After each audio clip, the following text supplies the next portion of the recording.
Hi friends, I'm Pam and welcome to A Scrappy Little Joy. Today we are talking, as we have been, about the scant 1/4 of an inch. This is sort of a little cryptic something that we all learn about as we're quilting, and there's some mystery to it, but I am here to take all the mystery out of it and give you a when, why, and how for scant 1/4 of an inch seam allowance, and why it's important and how we do it. So let's get started. First things first, I have a little project that I have been meaning to get to. This is a little mug rug that we have been, it's a mug rug kit that we have been putting in with our orders in Serendipity Woods. I had a sample and I gave my sample to my friend, and so I need to whip up another one, and I've realized that it's the perfect project for me to share when talking about scant 1/4 of an inch and why we do it and how we do it. Okay, first things first. Look, I made this cute little, oh, that's my board. Some cute little blocks. Okay, let's talk about your basic quilt block. Scant 1/4 of an inch seam allowances are most critical when we've got a lot of seams going on. This is a basic 4 patch. You see, I can make this, and it is let's measure it out. This is 4.5 inches square. I sewed this with a true 1/4 inch seam allowance in both directions, and it is spot on 4.5 inches, just the way it needs to be. It's two and a half this way and 2.5 this way, and so it makes a 4.5 inch square. No biggie, no sweat. We don't need to worry about scant 1/4 of an inch for things like a 4 patch. The same is true with a 9 patch. Look, friends, I just rated a bunch of cute fabrics, and I said, you know what? We're just gonna have fun with this and make this silly and find some pretty little fabrics that are happy together. And so that's what we did with that as well. Same. There are no other seams in each one of these units, so we don't have a lot of bulk at our seams here, right? We've pressed one way, then another way, then another way, and then open, and then to the outsides. And we haven't endured a lot of heavy, bulky seams at this point. So 1/4 of an inch seam allowance for this type of simple basic block is never an issue. Now, where it starts to become an issue, this is where we start to run into the when. See this block? Lots going on here, okay? It started with our center 4 patch, right? But I've got a hump here on each one of my flying geese units, right? And we've got some action going on here too, so that these seams have some bulk to them. And so when we're talking about scant 1/4 of an inch or a 1/4 of an inch, what your seam allowance is affected by is the thickness of your thread, surprisingly enough, as well as the fold. When we are pressing our seams, there is travel time, travel space, travel distance as we are pressing in one direction or another. The flattest seams are always going to be seams that we press open, yet it's frequently useful to press seams in opposite directions so that when they meet, they nest. But the more seams we have in any one block, the more we are going to find that their shrinkage occurs. This block needs to be 8.5 inches. It's supposed to be 8.5 inches.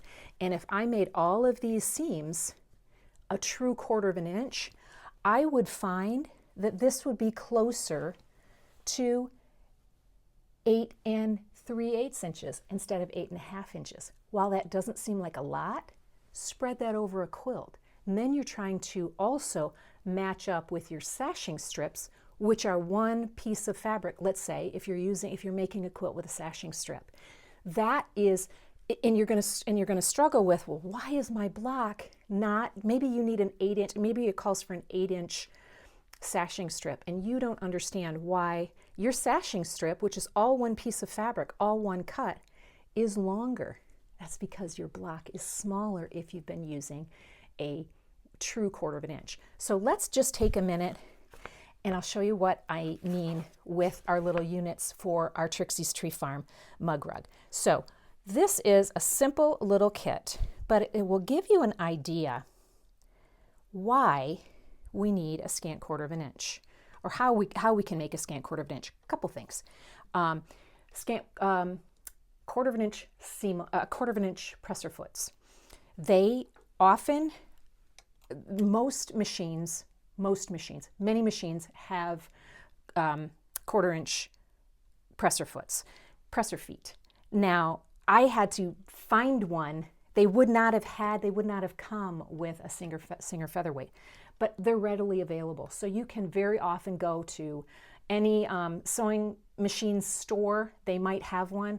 Certainly there are online resources as well. That's where I got mine.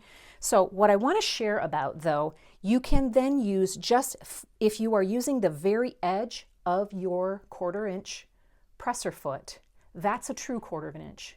If you are going in just, and you are sewing, you are lining your fabric up just on the inside of your presser foot, then that's going to be a scant 1/4 inch. That's the same is true if you're using the line on the bed of your sewing machine. A tool that I find I cannot live without. It's a product called diagonal seam tape, used for a different purpose. It's by Cluck Cluck Sew, and this product is what I use every single day to help me with the most true scant 1/4 inch. And here's why. If you take a look here at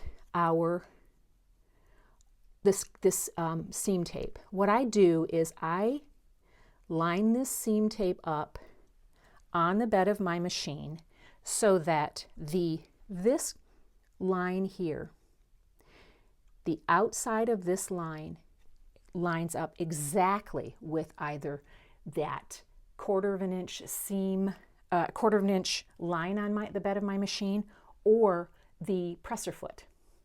That way, the inside of that line, look at the size of that line, that's about a needle's width. Again, that is your scant 1/4 inch, about a needle's width. So when you're looking for, I want to see a line exactly. That's why I love this product, because it allows me to say, if I want a true 1/4 inch, I'm going to sew on the outside of this, or I'm going to line my fabric up to the outside of that line. If I want a scant 1/4 inch, I'm going to line my fabric up to the inside of that line. It's really as simple as that. So let me put this together really quickly to show you what I mean. I am lining up my fabric on the inside of this line, which is then also just on the inside of my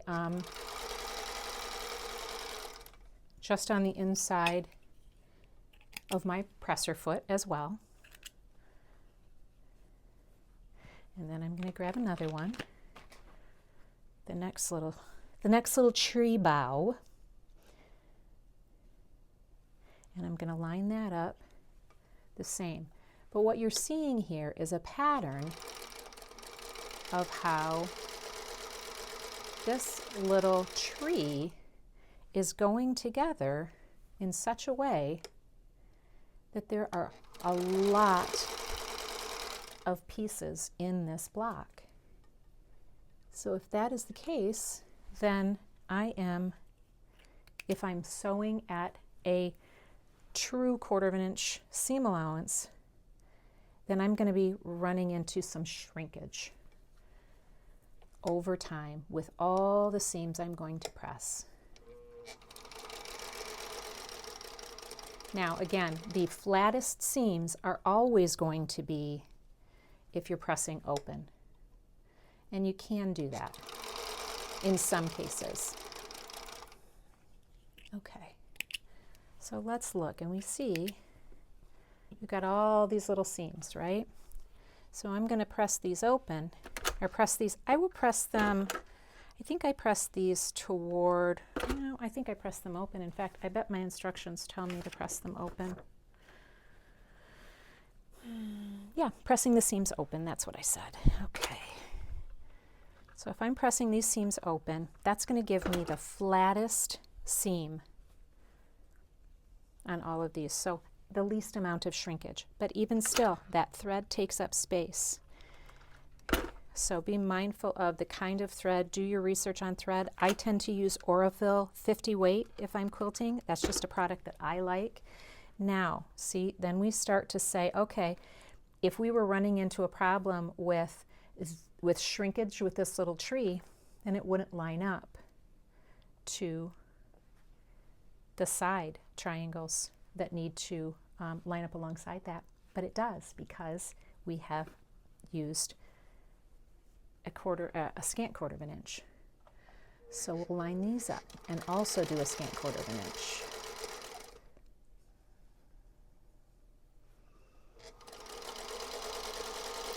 So that's where you really run into complications, when you need to be doing a scant quarter of an inch, but you're doing a quarter of an inch when you're attaching other pieces that haven't been sewn at all, that are just cut true to size.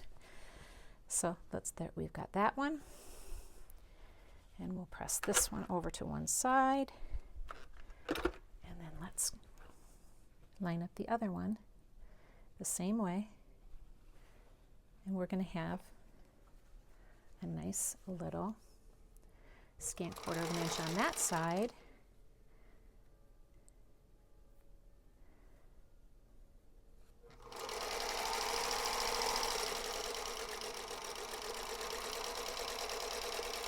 And now also with our little tree trunk unit, our base unit is going to need to be sewn together. And so we want that to also be the right size, right? A little bit of trimming for this isn't the worst thing, because we can always trim off the ends if it's too long. But if it's too short, then we don't have any trimming room. So I'm going to again make these, I'm going to stitch my little trunk to the side units with my scant quarter of an inch on each side.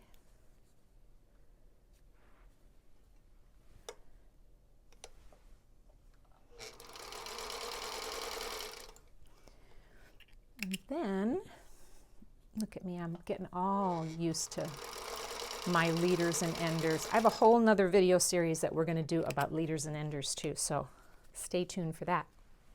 So then we've got this, and we can press however we want here. I think pressing open is just as reasonable for this one, because it's not meeting up with any other seams. These seam allowances are not meeting up with any other seams. So I can comfortably press that open, or to the center or to the outside. It really is a matter of preference. And so now when we look here, we've got plenty of room there, right? It's the right size, right? So we can just maybe get a little pin on one side and a little pin on the other side. And we can get this sewn together with our scant quarter of inch. Pull our pin out so we don't break anything. Broken needles do not make Jane very comfortable. They're alarming. Okay. Pin out. I'm going to get my little leader, or my little ender here. Ta-da! Okay, and look, let me give this little guy a press, and you will see that what we have, and I use a little bit of water. I don't tend to use spray starch, just a little bit of water to flatten things out sometimes. What we have is my little Trixie's Tree Farm mug rug. So now I can just do the finishing, and there's a little binding for it, and so I've got that all finished and ready. But scant quarter of an inch, friends. Without that scant quarter of an inch, these side parts and this bottom trunk unit would struggle to match up with the tree boughs or the tree unit. So anyway, I hope that was helpful to you. That has one thing that more and more of you are asking me about. And if you have further questions, if there are more questions that I can answer, I hope that you will ask. Again, just trust yourself, take your time, and know when you've got some extra bulk in those seams, when you've got some extra seams going on in your block, where you really need that scant 1/4 inch. And frankly, it's most often as we're quilting, unless we're doing our real basic blocks, we're using a scant 1/4 inch, so we have to get used to it. So anyway, I will see you next time. Thank you for joining me. I hope that was helpful. Oh my gosh, yay, you're still here. Thank you. You know I keep forgetting to tell you, to remind you, to ask you, to say hey, if you see that little subscribe button down below and you think you might be enjoying what you're watching here in A Scrappy Little Joy, what you're seeing here, if you think maybe you want to watch more of it, I would be so delighted if you would click that subscribe button and maybe even that little jingle bell that says, hey, I want to know when A Scrappy Little Joy has something new coming, because I'm telling you what, I love having you here. I love being here. I love you. I love bringing you things, ideas and blocks and cheerful little things that we can do together here. Oh, how about our little, what are they called? Our little leaders and enders. What are you doing with your leaders and enders? I'm making all kinds of great things, so we have lots to talk about. So I hope that you will continue to join me right here at A Scrappy Little Joy by clicking that subscribe and that little jingle bell that says you want to know when something new is showing up here in A Scrappy Little Joy. Thank you so much, friend.